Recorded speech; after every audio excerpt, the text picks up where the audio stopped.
Yes. What's good, everybody? Welcome back to another episode of Veterans Minimum.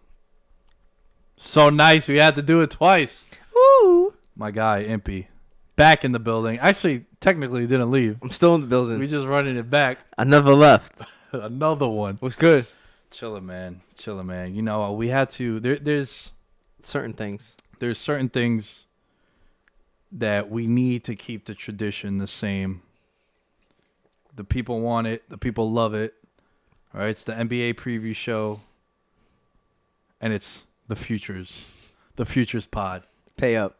Pay me. Pay up, pay baby. me bookie. Pay me bookie. Pay me casinos. Pay me sportsbook. Pay me everybody.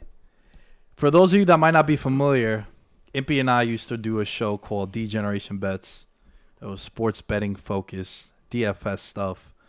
And it was a hell of a run. It was a really good show. We got some good feedback. Someone said it was one of the better sports betting podcasts in the world. That was like an international article, too. Yeah. Right? It was like overseas. Global stars, boy. Yeah, global write-ups. So now with everything that went down with the show, that's become a Patreon exclusive. So you guys are still getting the D-Generation Bet stuff. But I do think with sports betting becoming more popular and more acceptable, and more states are like, yo, there's a lot of money to be had, I think we got to bring it to the limelight with this one. Yeah. Tell the people a little bit about why I hate you so much when it comes to NFL MVP. I've predicted the NFL MVP the past 2 seasons, and I haven't bet on it either of them. And they were underdog. They were not underdog. Well, they were underdogs. They were long shots. They were big long shots. Mahomes 2 years ago and Lamar Jackson last year. Well, do you have those numbers of what they were? 33-1 odds, Mahomes. I remember that because that was the year I bet Jared Goff to win MVP. He finished 4th. I know it. That was the Super Bowl year, right? That was the Super Bowl year. I know it seems bad, but at the time, it was a hell of a call. Yeah. It was a hell of a call. And then last year, 100-1 odds for Lamar Jackson. Not only Lamar, you also said Christian McCaffrey as a non-quarterback. It's kind of in the mix. If they were a better team, yeah, right? I think no player has won the NFL MVP unless they've won 9. I think 9. It's 9 games. You got to make the playoffs. Yeah, least. you have to make the playoffs. That's the minimum requirement. And there is, at least in my opinion, there's a strong debate on 3 quarterbacks in the same range with their odds.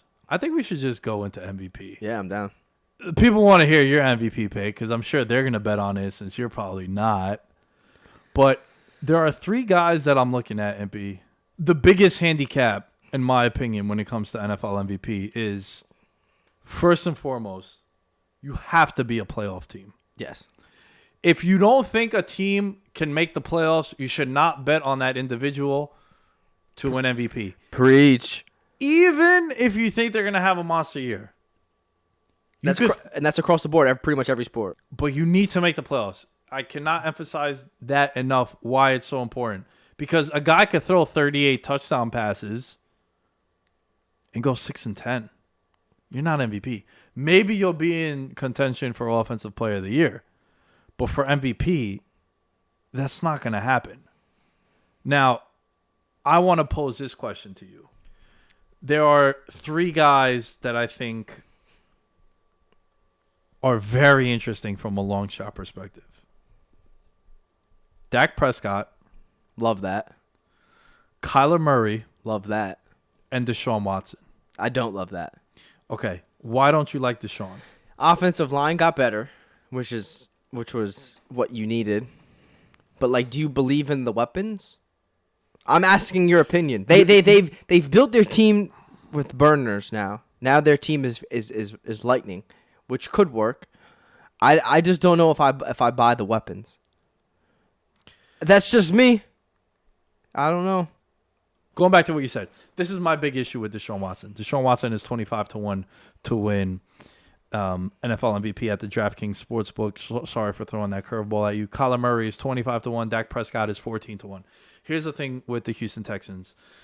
I don't see them as a playoff team. I think what Hopkins meant to Watson, we have no idea what that's going to look like because that was a big part of Deshaun Watson's success. Hopkins leaves. You're banking on two guys who are never healthy. Mm-hmm.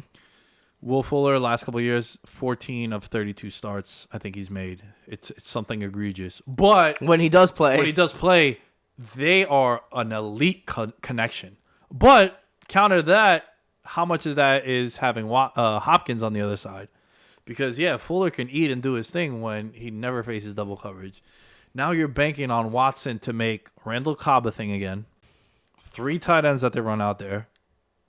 Brandon Cooks, who got 2 concussions in like 9 days last year, something outrageous. He's very productive, though. Look at his numbers. He's productive. Most overrated wide receiver of our generation. I don't even think it comes close. He has big numbers in like a 3-4 game stretch, and he just disappears way too much. I think he does one thing well, and that's go deep, and that is even they have a burner team. They do, but I think with Watson, that could also sorry to cut you off. That could play to his advantage, though. That he has to carry more of the load. Who is he throw? He's throwing to Mo, Larry, and Curly. He's throwing to the Three Stooges. That could, in theory, play to his advantage. He doesn't have weapons. Like say he and Mahomes, just for argument's sake, have very similar numbers. They have very similar numbers. Wouldn't you give it to the guy with less of a supporting cast? I would. Yeah, you're working with less. People will start talking that up. Yeah. Right. Just wanted to that's the reason why I don't think he can win the award, but to play both sides of the fence. Yeah. That could actually be played to his benefit in terms of when you're weighing 2 players. I just don't think they're going to make the playoffs, so that's why ultimately I don't like him at 25-1. Where on the flip side, my NFL MVP pick, I love Kyler Murray. A lot. He fits the mold of the Impy. He fits the sauce. What's the sauce? The sauce is the second-year quarterback taking that next step in the second year. With Mahomes, Lamar Jackson. And then there's 2 players, Drew Lock and Kyler Murray right now that fit that mold. And the Broncos have one hell of a shady offense now. Yeah. Staying with Kyler Murray because I'm serious. I really like Kyler Murray a lot. That's who I'm going to bet on. Okay. I don't like my sweet spot is 18 to 35-1 odds is my juicy point where I like to look at. And the names that are on that list are Brady, Wentz, Breeze, Murray, Garoppolo, Watson, Cam, which I think is a tremendous mistake. And Aaron Rodgers, that's wrong. Cam Newton should not be 30-1 to win MVP. We don't even know if he's going to be the starter yet. He's splitting time with Stidham, and I think one thing also is I'm a little concerned about quarterbacks in new situations because of the offseason. Because of the offseason being so rough, and I think Kyler Murray year 2 with Kingsbury. Let's see how that is. I think they did everything they could to improve his situation. In Arizona, you get him Hopkins, bro. No lie, I think one of the reasons why I'm pro Murray to Watson is because of Hopkins going there now too. Love me some Christian Kirk. You got him over there. Larry Fitzgerald. Kenyan Drake. Still gonna Kenyan Drake. Yeah, Kenyan Drake. Yeah. I had this because I put out the rankings. I put out my fantasy football rankings. Where's Kenyan Drake? Well, Kenyan Drake, I have him 18th overall. But he'll outperform that, I bet. The numbers on him, which is really, really cool about Kenyan Drake, is if you were to take the sample size of him after leaving Miami, if you were to do that over a 16-game sample size, you know who his numbers are comparable to? Is it like an established running back? Top running back in the game, arguably. One of. Like a Saquon Barkley or?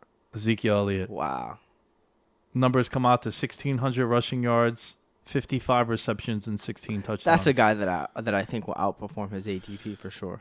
But you look at that offense, I think the team is a lot better also. I think, and we'll get to them in a little bit, they're my favorite long shot team to buy in on to win their division, to win the conference. A worst to first situation. Yeah, there's always that team. And also with this division in particular, I've had a good eye on it. Remember, I was on the Niners last year, 7-1 at FanDuel. You've loved the Rams earlier before that. Yeah, Rams before that. So I really like Kyler Murray, man. I think he can have a monster year. He could run also.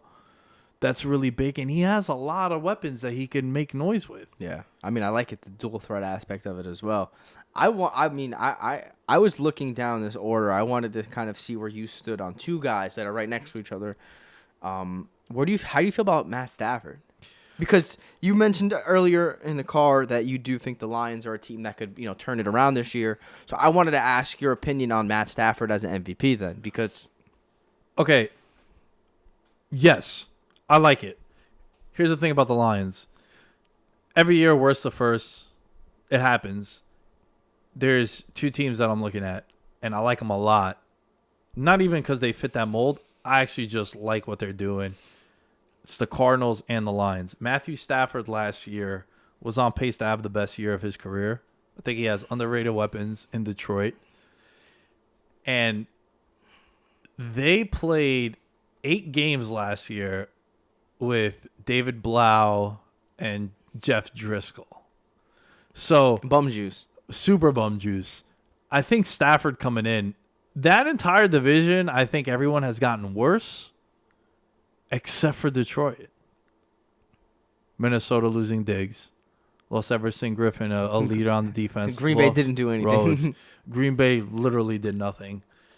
So I like Detroit a lot. And in theory, Matthew Stafford not going to need to worry about home field being an issue, right? Like no one goes to Lions games. They have one of the worst attendances in football, so that's not going to be an issue. Going on the road isn't going to be an issue. I like it. I like it. I actually have my eye on another guy who's in that range. If I was going to pick someone at 40-1, and man, this might blow your mind, but I kind of like me some Baker Mayfield this year. Interesting. I thought you were going to say Josh Allen. No. Sorry, dual threat. The guy ran for like 7 touchdowns last year. Yeah, but no. Diggs, you add Diggs. Could win the division. Yeah, but Stephon Diggs is a guy who runs deep routes, and Josh Allen might be one of the worst throwers. But he's had a hose, though. Yeah, but that don't mean he's accurate, bro. You know who else had a hose? Jamarcus Russell. He had a cannon also. Sipping lean out the backpack. Sipping lean heavy.